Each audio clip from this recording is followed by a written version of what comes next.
Bab 42. Mobil Sonya melaju membelah jalanan Rusia. Sonya meminta supir mengantarkannya ke panti asuhan yang selama ini dia dirikan. Setiap merasa sedih, Sonya akan ke panti asuhan bermain bersama anak-anak. Sonya pikir tak ada yang tahu bahwa ia memiliki panti asuhan. Tapi Sonya salah. Albert mengetahui semuanya. Albert tahu jika istrinya sedang sedih atau sedang tertekan, istrinya akan berdiam diri di panti asuhan dan diam-diam Albert memperhatikan Sonya dari jauh. Setelah bermain dengan anak-anak, seperti biasa, ia akan duduk di taman belakang. Mata Sonya menerawang ke depan dengan pandangan kosong. Selama 27 tahun, dia memendam kepedihan seorang diri. Dia ingin berteriak, melepaskan semua beban yang ada ditanggung. Tapi dia sadar, hidup bersama Albert dan diberikan luka oleh Albert adalah takdirnya. Dia hanya berusaha menerima garis yang sudah ditakdirkan. Setelah lama dia memandang ke depan dengan pandangan kosong, ia merasa kepalanya berkunang-kunang. Lamat-lamat pandangannya mengabur. Lalu Sonya tak sadarkan diri. "Di mana Sonya sekarang?" bentak Albert pada orang yang menelponnya. "Baik, aku akan segera ke sana," ucap Albert, setelah tahu keberadaan Sonya yang sudah dibawa ke rumah sakit oleh supir. Josh tersenyum saat Albert akan pergi. Ia berencana kabur saat Albert pergi. Tanpa sepengetahuan Albert, Josh yang tangannya diikat dari belakang menggesek-gesekkan tangannya ke sisi kursi. Ia sengaja memancing emosi Albert agar tak menyadari gerakannya. Albert lari tergesa-gesa saat sampai di rumah sakit. Setelah mengetahui ruangan Sonya, Albert pun berjalan dengan cepat. Rasa khawatir mendera dirinya. Albert mengintip dari kaca, memastikan keadaan Sonya. Jika Sonya belum sadarkan diri, ia akan masuk ke dalam untuk melihat Sonya. Jika Sonya sudah sadarkan diri, ia tak masuk.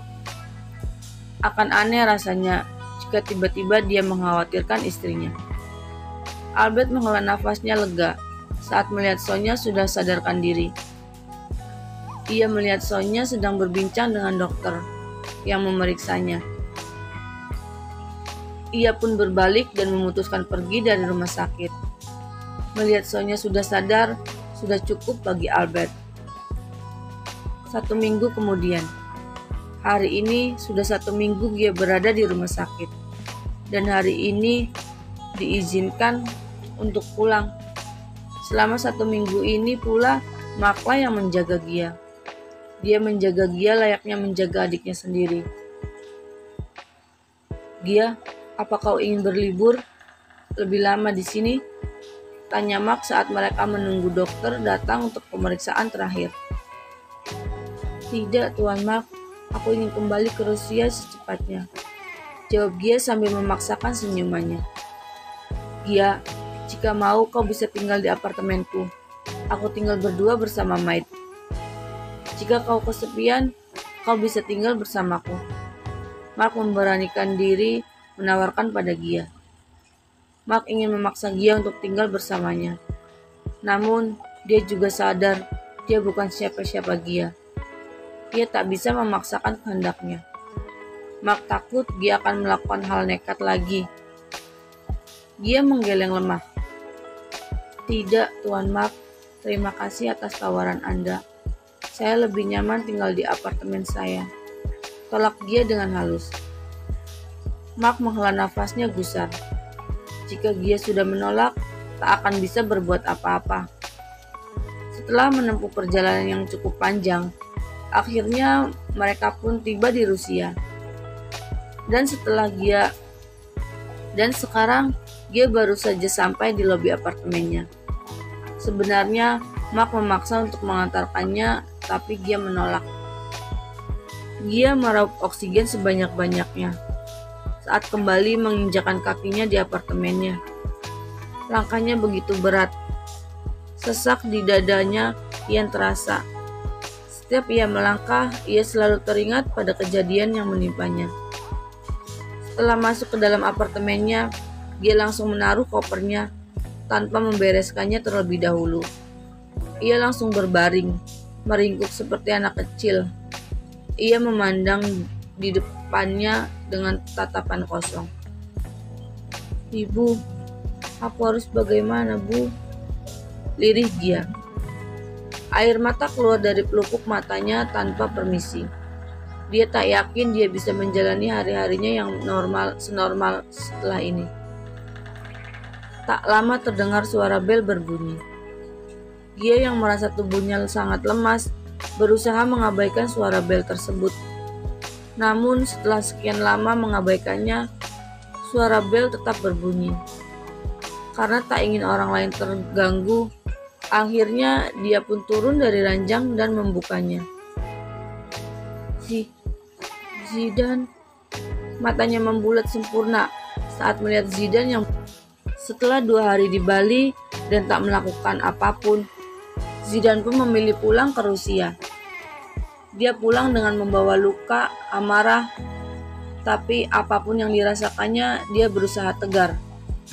Dia berkata pada dirinya sendiri, dia sudah biasa dihantam luka dan yakin semuanya akan baik-baik saja.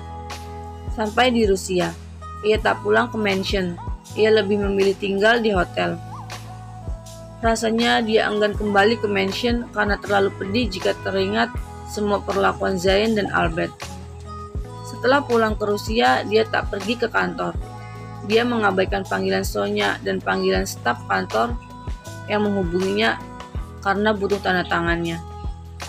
Sekuat apapun Zidane menahannya, ia hanya manusia biasa. Lelaki tampan itu selalu murung setelah kembali dari Indonesia. Dia seperti kehilangan jiwanya. Nama dia selalu terngiang-ngiang di otaknya. Pedih yang dirasa ketika dia mulai merasakan bahagia. Tapi dengan sekejap Zayn menghancurkan segalanya. Malam ini dia sudah tak sanggup menahan sesak di dada. Ia pun memutuskan untuk melepaskan semuanya dengan pergi ke bar. Zidane yang tak pernah sama sekali menyentuh alkohol harus merasakan kepalanya berdenyut nyeri. Padahal dia baru meminum 2 gelas. Kesadarannya kembali. Seharusnya ia tak menjadikan alkohol sebagai bahan pelarian. Dengan kepala yang nyeri dan jalan yang sempoyongan, Zidane pun keluar dari bar. Dia berusaha mempertahankan kesadarannya. Kala ia sedang menyetir mobil, di luar kesadarannya dia bukan menjalankan mobilnya ke hotel, melainkan ke apartemen Gia. Saat sadar, Zidane pun berniat pergi dari apartemen Gia. Tapi baru saja dia menyalakan mobil, ia menghentikan gerakannya karena melihat Gia turun dari taksi. Seketika, ingatan tentang Gia yang tertidur nyaman di dekat Zayn kembali hadir di otaknya. Emosi mulai menguasainya. Jika Zayn bisa menikmati tubuhmu, maka aku pun bebas menikmati tubuhmu. Efek alkohol yang diminumnya membuat Zidane hilang kontrol. Tambah lagi emosi yang memuncak kala ia ingat tentang Gia dan Zayn, membuat Zidane melakukan hal nekat. Ia pun keluar dari mobil dan mengikuti Gia dari belakang. Setelah Gia masuk, Zidane pun membunyikan bel apartemen Gia.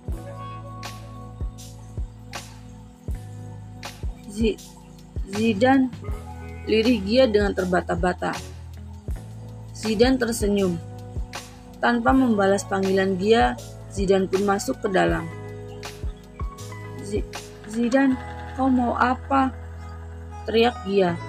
Ia bisa mencium bau alkohol dari mulut Zidane. Seketika Gia panik saat Zidane tersenyum sangat mengerikan. Apa dia akan melakukan hal yang sama dengan apa yang Zayn lakukan kepadanya? Tanpa membalas ucapan Gia, Zidane pun maju. Ia memegang pundak Gia dan mendorongnya hingga tubuh Gia jatuh ke atas ranjang. Dengan cepat, Zidane menindih tubuh Gia dan mencium bibir Gia dengan kasar. Lalu tanpa perasaan, Zidane menarik baju Gia sampai baju Gia robek.